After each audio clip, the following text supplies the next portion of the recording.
Hi friends, welcome to Aadu's kitchen. ಎಲ್ಲರಿಗೂ ಯುಗಾದಿ ಹಬ್ಬದ ಹಾರ್ದಿಕ ಶುಭಾಶಯಗಳು ಫ್ರೆಂಡ್ಸ್. ನಾಳೆ ಹೊಸತಡ್ಕಿಗೆ ಮಟನ್ ಸಾಂಬಾರನ್ನ ಹೇಗೆ ಮಾಡೋದು ಅಂತ ನೋಡೋಣ. ಅದಕ್ಕಿಂತ ಮುಂಚೆ ನಮ್ಮ ಚಾನಲ್ಗೆ ಸಬ್ಸ್ಕ್ರೈಬ್ ಮಾಡಿರೋರೆಲ್ರಿಗೂ ಥ್ಯಾಂಕ್ಸ್. ಸಬ್ಸ್ಕ್ರೈಬ್ ಮಾಡದೆ ವಿಡಿಯೋನ ನೋಡ್ತಾ ಇದ್ರೆ ಈಗಲೇ ಸಬ್ಸ್ಕ್ರೈಬ್ ಮಾಡ್ಕೊಳ್ಳಿ. ಈಗ ಮಟನ್ ಸಾಂಬಾರನ್ನ ಹೇಗೆ ಮಾಡೋದು ಅಂತ ನೋಡೋಣ. ನಾನಿಲ್ಲಿ 1 kg ಮಟನ್ನ ಚೆನ್ನಾಗಿ 2 ಸಲ ವಾಶ್ ಮಾಡಿ ಇಟ್ಕೊಂಡಿದ್ದೀನಿ. ಈಗ ಮಸಾಲೆನ ರುಬ್ಕೊಳ್ಳೋಣ. ನಾನಿಲ್ಲಿ 2 ಈರುಳ್ಳಿ, 2 ಗೆಡ್ಡೆ ಬೆಳ್ಳುಳ್ಳಿ ಮತ್ತು 1 ಇಂಚಷ್ಟು ಶುಂಠಿನ ಹಾಕ್ಕೊಂಡು ರುಬ್ಕೊತಾ ಇದ್ದೀನಿ. ನೀವು ಕ್ವಾಂಟಿಟಿ ಕಮ್ಮಿ ಮಾಡೋದಿದ್ರೆ ಇನ್ನೂ ಸ್ವಲ್ಪ ಕಡಿಮೆನ ಹಾಕ್ಕೊಳ್ಳಿ. ಕ್ವಾಂಟಿಟಿ ಜಾಸ್ತಿ ಮಾಡೋದಾದರೆ ಇಂಗ್ರೀಡಿಯೆಂಟ್ಸ್ನ ಸ್ವಲ್ಪ ಜಾಸ್ತಿ ಹಾಕ್ಕೊಳ್ಳಿ. ನಾನಿಲ್ಲಿ 1 kg ಆಗೋಷ್ಟು ಮಾಡ್ತಾ ಇದ್ದೀನಿ. ಸ್ವಲ್ಪ ಕೊತ್ತಂಬರಿ ಸೊಪ್ಪು, ಒಂದು 5-6 ಲವಂಗ ಮತ್ತು ಒಂದು 2 ಇಂಚಷ್ಟು ಚಕ್ಕೆ, ಒಂದೇ ಒಂದು ಏಲಕ್ಕಿನ ಸೇರಿಸಿದ್ದೀನಿ.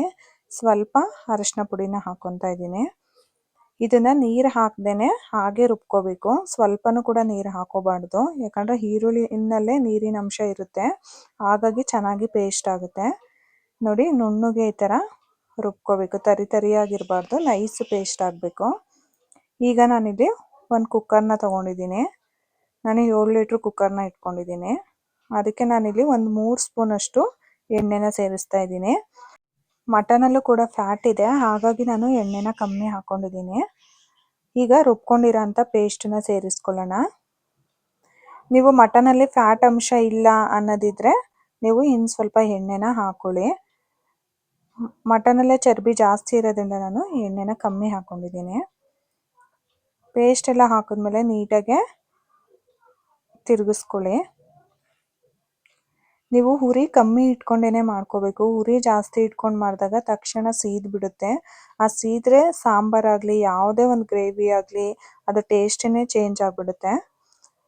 ಸ್ವಲ್ಪ ನೋಡಿ, ಸೈಡಲ್ಲೆಲ್ಲ ಎಣ್ಣೆ ಬಿಟ್ಕೊಳ್ಳೋಕೆ ಸ್ಟಾರ್ಟ್ ಆಗುತ್ತಲ್ಲ, ಆಗ ನಾನು ತೊಳೆದಿಟ್ಕೊಂಡಿರೋಂಥ ಮಟನನ್ನು ಹಾಕ್ಕೊತಾ ಇದ್ದೀನಿ.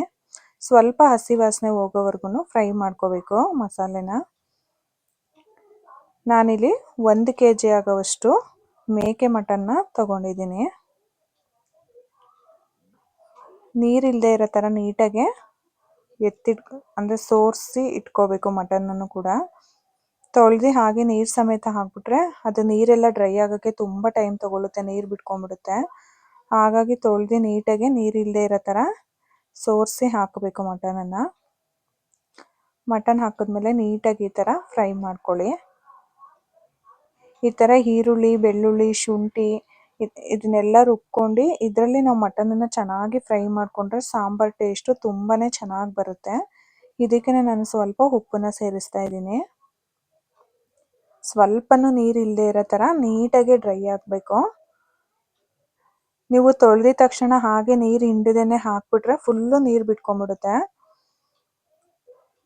ನೋಡಿ, ಚೆನ್ನಾಗಿ ಈ ಥರ ಮಿಕ್ಸ್ ಮಾಡ್ಕೊಳ್ಳಿ. ಇದು ಫ್ರೈ ಆಗ್ತಾ ಇರಲಿ, ಅಷ್ಟೊತ್ತಿಗೆ ನಾನು ಮಸಾಲೆನ ರೆಡಿ ಮಾಡ್ಕೊಳ್ಳೋಣ. ನಾನಿಲ್ಲಿ ಒಂದು ತೆಂಗಿನಕಾಯಲ್ಲಿ 1 ಹೋಳು ಪೂರ್ತಿ ತೆಂಗಿನಕಾಯಿನ ಹಾಕಿದ್ದೀನಿ, 1 ಹೋಳು ಹಾಕ್ಕೊಂಡಿದ್ದೀನಿ.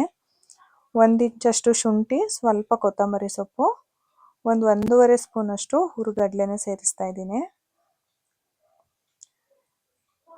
ನಾನು ಆಗಲೇ ಹೇಳ್ದಂಗೆ ನೀವು ಸಾಂಬಾರನ್ನು ಕೂಡ ಜಾಸ್ತಿ ಮಾಡೋದಿದ್ರೆ ಇನ್ನು ಸ್ವಲ್ಪ ತೆಂಗಿನಕಾಯಿ ಎಲ್ಲ ಜಾಸ್ತಿ ಸೇರಿಸ್ಕೊಳ್ಳಿ. ಕಡಿಮೆ ಮಾಡೋದಿದ್ರೆ ಸ್ವಲ್ಪ ಕಡಿಮೆ ಹಾಕ್ಕೊಳ್ಳಿ.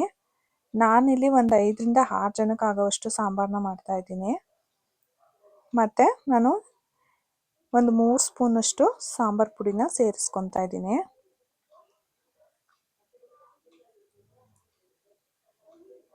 ಸ್ವಲ್ಪ ನೀರನ್ನ ಹಾಕ್ಕೊಂಡು ನೈಸು ಪೇಸ್ಟಾಗಿ ರುಬ್ಕೋಬೇಕು. ಇದು ಕೂಡ ತರಿಯಾಗಿ ಇರಬಾರ್ದು, ಫುಲ್ಲು ನೈಸ್ ಆಗಿರಬೇಕು ಮಸಾಲೆ.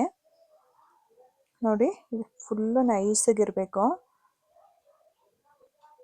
ನೋಡಿ ಎಷ್ಟು ಚೆನ್ನಾಗಿ ಡ್ರೈ ಆಗಿದೆ, ಸ್ವಲ್ಪನೂ ಕೂಡ ನೀರಿನ ಅಂಶ ಇಲ್ಲ, ಎಣ್ಣೆ ಕೂಡ ಬಿಟ್ಕೊತಾ ಇದೆ.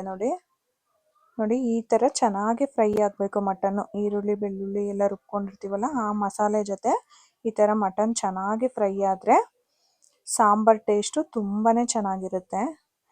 ಆ ಥರ ನೀರು ಬಿಟ್ಕೊಂಡಿದ್ದ ತಕ್ಷಣ ನಾವು ರುಬ್ಬಿರೋ ಮಸಾಲೆನೂ ಹಾಕೋಬಾರ್ದು, ಸಾಂಬಾರು ಟೇಸ್ಟ್ ಚೆನ್ನಾಗಿರೋದಿಲ್ಲ.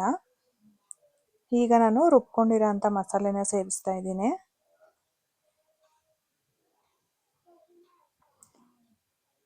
ರುಬ್ಕೊಂಡಿರೋಂಥ ಮಸಾಲೆನ ಹಾಕಿದ್ಮೇಲೆ ಚೆನ್ನಾಗಿ ಈ ಥರ ಒಂದ್ಸಲ ಮಿಕ್ಸ್ ಮಾಡ್ಕೊಳ್ಳಿ. ತಕ್ಷಣವೇ ನೀರು ಹಾಕಬೇಡಿ.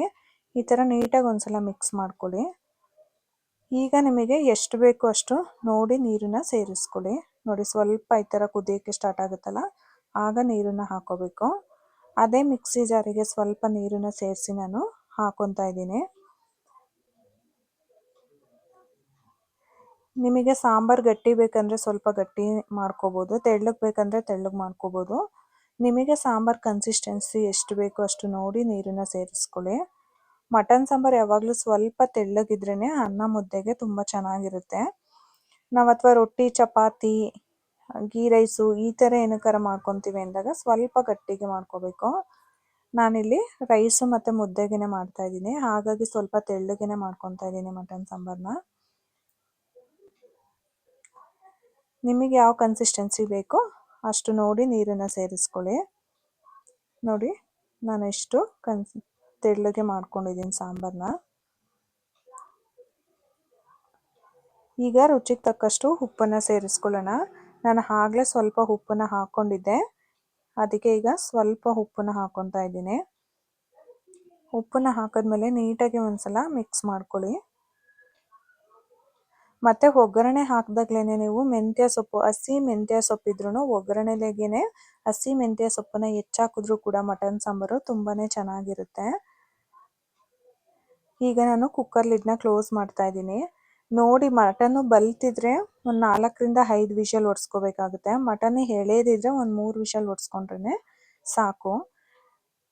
ಇದು ಮಟನ್ ಸ್ವಲ್ಪ ಬಲ್ತಿದೆ, ಹಾಗಾಗಿ ನಾನು ಒಂದು 5 ವಿಷಲ್ನ ಹೊಡ್ಸ್ಕೊತಾ ಇದ್ದೀನಿ. ಈಗ ನೋಡಿ 5 ವಿಷಲ್ ಹೊಡ್ಸಿ ಫುಲ್ಲು ತಣ್ಣಗಾಗಿದೆ ಕುಕ್ಕರು. ಈಗ ಕುಕ್ಕರ್ ಲಿಡ್ನ ಓಪನ್ ಮಾಡ್ತಾ ಇದ್ದೀನಿ. ನೋಡಿ ನಾನು ಆಗಲೇ ಹೇಳಿದ್ನಲ್ವ ಮಟನಲ್ಲಿ ಸ್ವಲ್ಪ ಫ್ಯಾಟ್ ಜಾಸ್ತಿ ಇದೆ ಅಂತ. ನೋಡಿ ಎಣ್ಣೆನೂ ಕೂಡ ನಾನು ಕಮ್ಮಿನೇ ಹಾಕ್ಕೊಂಡಿದ್ದೆ, ಆಗಿದ್ರೂ ಎಷ್ಟು ಎಣ್ಣೆ ತೇಲ್ತಾ ಇದೆ ಮೇಲ್ಗಡೆ. ನೋಡಿ ಸಾಂಬಾರು ಕೂಡ ಕನ್ಸಿಸ್ಟೆನ್ಸಿ ಅನ್ನ ಮುದ್ದೆಗೆ ಕರೆಕ್ಟಾಗಿದೆ. ಒಳ್ಳೆ ಘಮ ಬರ್ತಾ ಇದೆ ಮಟನ್ ಸಾಂಬಾರು. ನೀವು ಒಂದ್ಸಲ ಮಿಸ್ ಮಾಡದೆ ಯುಗಾದಿ ಹಬ್ಬದ ಹೊಸದಡ್ಗೆಗೆ ಈ ಮಟನ್ ಸಾಂಬಾರನ್ನ ಟ್ರೈ ಮಾಡಿ ಹೇಗಿತ್ತು ಅಂತ ಕಮೆಂಟ್ ಮಾಡಿ ತಿಳಿಸಿ. ವಿಡಿಯೋ ಇಷ್ಟ ಆಗಿದ್ರೆ ನಿಮ್ಮ ಫ್ಯಾಮಿಲಿ ಫ್ರೆಂಡ್ಸಿಗೂ ಕೂಡ ಶೇರ್ ಮಾಡಿ. ಮತ್ತೆ ಒಂದು ಹೊಸ ರೆಸಿಪಿ ಜೊತೆ ಮುಂದಿನ ವಿಡಿಯೋದಲ್ಲಿ ಸಿಗ್ತೀನಿ. Thank you for watching. ಈ ವಿಡಿಯೋ ನಿಮಗೆ ಇಷ್ಟ ಆಗಿದ್ರೆ ಲೈಕ್ ಮಾಡಿ, ಶೇರ್ ಮಾಡಿ, ಸಬ್ಸ್ಕ್ರೈಬ್ ಮಾಡಿ, ಮತ್ತೆ ಬೆಲ್ ಹೊಡೆಯೋದನ್ನ ಮರಿಬೇಡಿ.